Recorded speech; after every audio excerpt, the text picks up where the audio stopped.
What's up, everybody? Welcome to Nova Albion.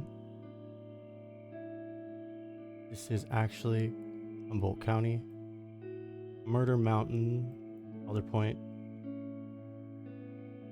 This is a live Google Earth image. If you Google Kane's Rock, you'll see Kane's Rock right here. I don't know why they named it thus, but Kane's Rock. Right here by the side of the mountain appears to be blood spewing out of the mountain. Right? Dark red.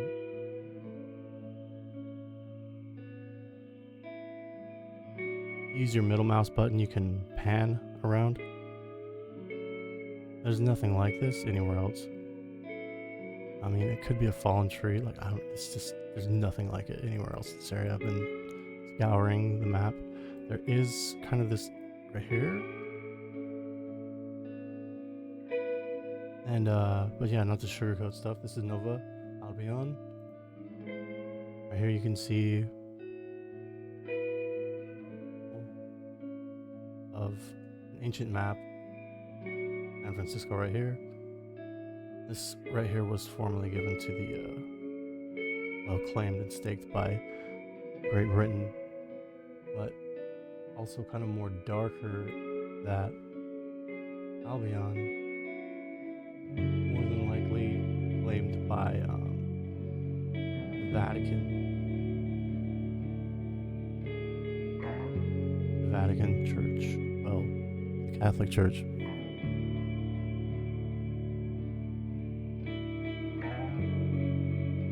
Some stuff on it you can read in itself, and there's so many legends and oral traditions about this interesting mountain. It's known in many circles as a literal portal, or you could say Stargate. For those who follow ufology, Mount Shasta is kind of a hot spot. It's even known for UFOs going in and out of it, I believe. It's considered a very sacred mountain, a very sacred location to the Native American tribes of this area, namely the Wintu and Modoc tribes, who regard the area as their native place of worship. Now, according to these tribes, there are some mythical creatures that are believed to inhabit this mountain range, and one of them is known as the Mata Kagmi. I think I'm pronouncing that right. And this is like the Modoc word for Bigfoot. Mata Kagmi are said to be 8 foot plus tall, covered in coarse hair, have brown eyes, and give off a musky odor.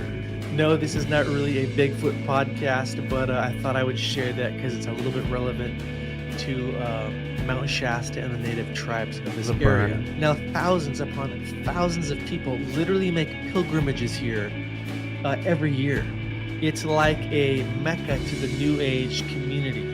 And this is mostly due to the legend of Lemuria that says somewhere deep beneath the mountain is a complex world of tunnels and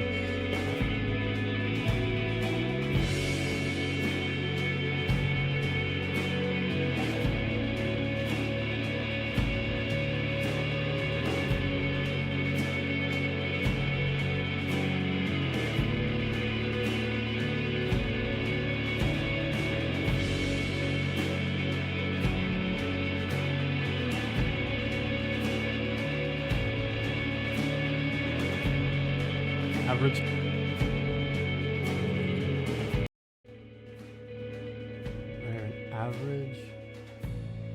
This was in 2018, but an average 1,700 or 700 people or 100,000 go missing in Humboldt County every year, giving it the highest per capita missing person rate in the state. By contrast, California sees 384 missing persons cases on an annual basis. I don't know if it's saying like contrast like all of California. 1,000 total.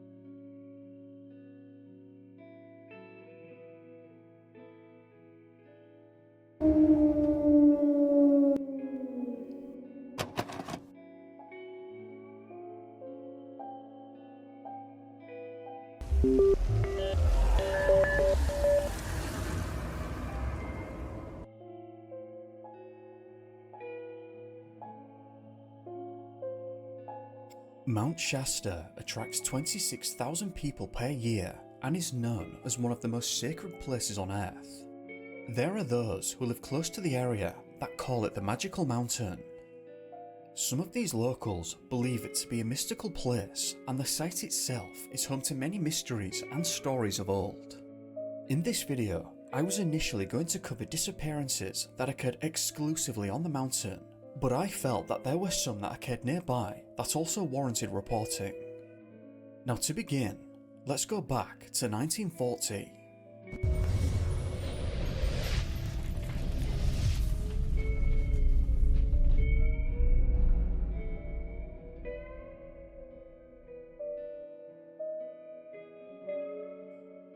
This first disappearance took place on Mount Lassen, which is approximately 70 miles to the southeast of Mount Shasta.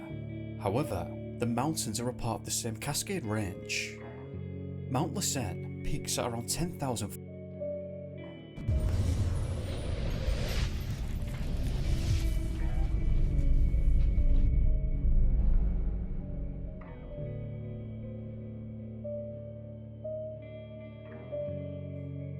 This first disappearance took place on Mount Lassen, which is approximately 70 miles to the southeast of Mount Shasta.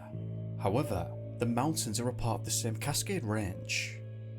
Mount Lassen peaks at around 10,500 feet, while Mount Shasta peaks at 14,200 feet. 14-year-old Billy Coleman lived with his parents, who owned a cabin which sat at the foot of the mountain at around 4,500 feet, which is just above the snow line. A short time after Christmas of 1939, the Coleman family invited their extended family and some of Billy's friends to come and stay over with them. I did some background reading on the Colemans and this incident, and this is what I found. On the 5th of January 1940, the Monroe News-Star reported this. Young Coleman, who was just recovering from an attack of influenza, vanished on New Year's Day from a cabin near Viola, 40 miles cast of here. So one way or another, Billy managed to catch a serious case of the flu, but he was getting better at this time. Now, Billy disappeared on the 1st of January 1940, so given what happened to him, he wouldn't have been 100% healthy at the time, and in all likelihood wouldn't have been in the mood to go on some kind of long hike or anything like that. Sources indicate that at the time, which was around 4 PM, Billy was playing nearby next to a tree near the cabin. His mother said that she saw him playing there and went to run some errands, and when she returned just a couple of minutes afterwards, he had gone.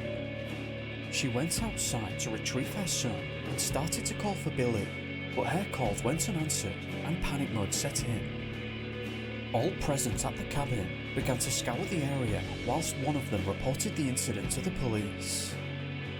This initial search wasn't only unsuccessful, but the group couldn't even determine which direction Billy may have gone. The search for Billy was massive, and it grew really quick too. There were between 250 and 500 searchers, though most sources indicate that the number was closer to 500. This disappearance gets awfully unusual almost right from the get-go.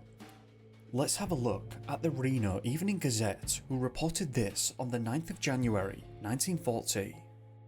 A sick, lost boy, Billy Coleman, who vanished New Year's Day into the vast wilderness at the foot of Mount Lassen, was hunted by 400 men today. They drained a creek yesterday in a futile search for his body.